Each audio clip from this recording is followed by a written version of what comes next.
Các tỷ phú trong giới tài chính truyền thống đang dần chuyển sang Bitcoin do lo ngại về lạm phát. Shiba Inu được thiết lập để khởi tạo tổ chức tự trị phi tập trung DAO. Ứng cử viên trước Tổng thống Hàn Quốc chấp nhận Bitcoin và NFT cho cuộc vận động tranh cử. Vitalik Buterin đưa ra những dự đoán về blockchain và crypto trong năm 2022 là những tin chính sẽ có trong bản tin chuyển động crypto 24 giờ tối nay.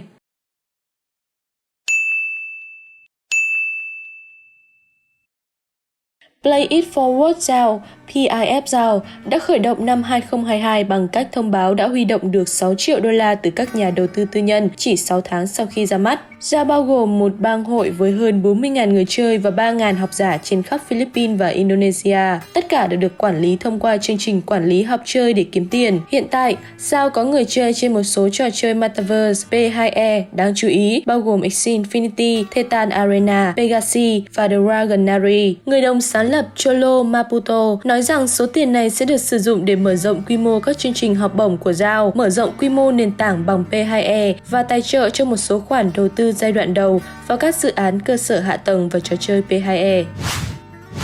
Các nhà đầu tư chống tiền điện tử trước đây đang dần chuyển sang Bitcoin và các loại tiền điện tử như một hàng rào chống lại những lo ngại về lạm phát tiền tệ fiat. Một ví dụ là tỷ phú người Hungary Thomas Peterfy vào ngày 1 tháng 1 đã nói rằng sẽ có 2-3% danh mục đầu tư là tài sản tiền điện tử để phòng fiat đi đến địa ngục. Tài sản của ông được cho là trị giá 25 tỷ đô la. Công ty của Peterfy, Interactive Broker Group Inc. đã thông báo rằng họ sẽ cung cấp giao dịch điện tử cho khách hàng của mình vào giữa năm 2022 sau khi nhận thấy các dấu hiệu nguy hiểm với tiền tệ fiat và sự thao túng của ngân hàng trung ương. Năm 2022 có thể sẽ chứng kiến nhiều nhà đầu tư giàu có hơn gia nhập hàng ngũ của họ nếu xu hướng này tiếp tục, nhu cầu về loại tài sản tăng lên. Công ty hiện cung cấp Bitcoin, Ethereum, Litecoin và Bitcoin Cash nhưng sẽ mở rộng lựa chọn đó thêm 5-10 đồng trong tháng này.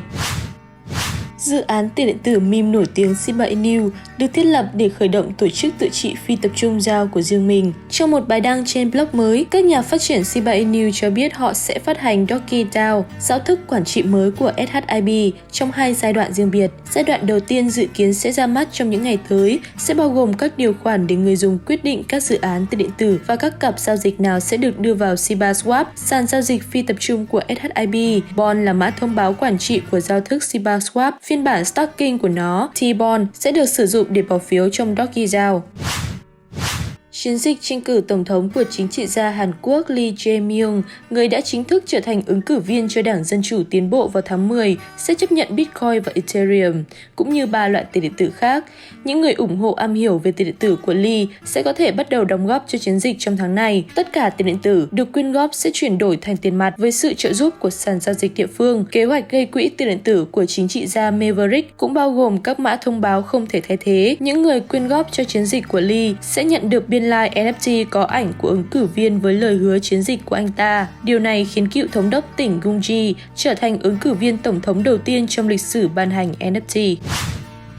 Một số chuyên gia tiền điện tử đang gọi nửa đầu năm 2021 là kỷ nguyên L1 vì số lượng đối thủ cạnh tranh của Ethereum đã bắt đầu tăng lên, với nhiều người chọn các mạng thay thế do Ethereum có khả năng xử lý một số lượng lớn giao dịch mà không tăng quá nhiều phí. Nhưng sau khi nhiều L2 khác nhau được tung ra thị trường, những kẻ giết người Ethereum dường như đang gặp khó khăn. Với sự giảm nhiệt của NFT và tài chính phi tập trung, các chuỗi thay thế cũng giống như Ethereum khi mất đi một phần giá trị của chúng. Theo TradingView, dữ liệu thị trường Bull Run Solana đã gần như hoàn toàn tương quan với sự gia tăng và sự sụp đổ của ngành công nghiệp NFT. Nó mất khoảng 30% giá trị kể từ khi ATH vào tháng 11. Trong khi đó, một mạng lớp 1 thay thế khác là AVAX đã không duy trì được giá trị của nó trong quá trình điều chỉnh thị trường tiền điện tử toàn cầu và giống như Ethereum đã mất khoảng 20% giá trị trong 2 tháng qua. Người đồng sáng lập Ethereum Vitalik Buterin đã đưa ra những dự đoán về blockchain và crypto trong năm 2022. Doanh nhân này vẫn tin rằng tiền Internet không nên có giá quá 5 xu cho mỗi giao dịch và nhấn mạnh nỗ lực không ngừng của Ethereum để cải thiện khả năng mở rộng của blockchain. Mặt khác, Buterin thể hiện sự ủng hộ của anh ấy đối với Bitcoin Cash BCH, nói rằng các cộng đồng hình thành xung quanh một cuộc nổi loạn. Kết luận về những phát hiện này, Buterin ủng hộ bản năng đã giúp anh sửa chữa những sai lầm từ rất sớm, nói rằng về công nghệ, tôi thường đúng với những ý tưởng trừu tượng hơn là về những vấn đề của nhà phát triển phần mềm sản xuất, phải học để hiểu cái sau theo thời gian. Các Các nhà điều hành lưới điện ở Irkutsk tại Nga đã phải đối phó với tình trạng mất điện ngày càng nhiều. Khu vực và thành phố đang có mức tiêu thụ điện tăng lên đáng kể gây quá tải cho mạng lưới phân phối. Các nhà quan chức địa phương cho rằng điều này là do những người khai thác tiền điện tử khai thác tiền kỹ thuật số trong căn hộ, tầng hầm và nhà để xe của họ. Để thoát khỏi tình trạng ngày càng trầm trọng, họ hiện đang đề xuất một loạt các biện pháp để giải quyết những thách thức. Các nhà chức trách muốn nâng cấp năng lực của mạng lưới phân phối ở Irkutsk Oblast, đưa ra mức thuế cao hơn cho các thợ đào tiền điện tử và thiết lập các nền tảng đặc biệt để tổ chức các hoạt động của họ.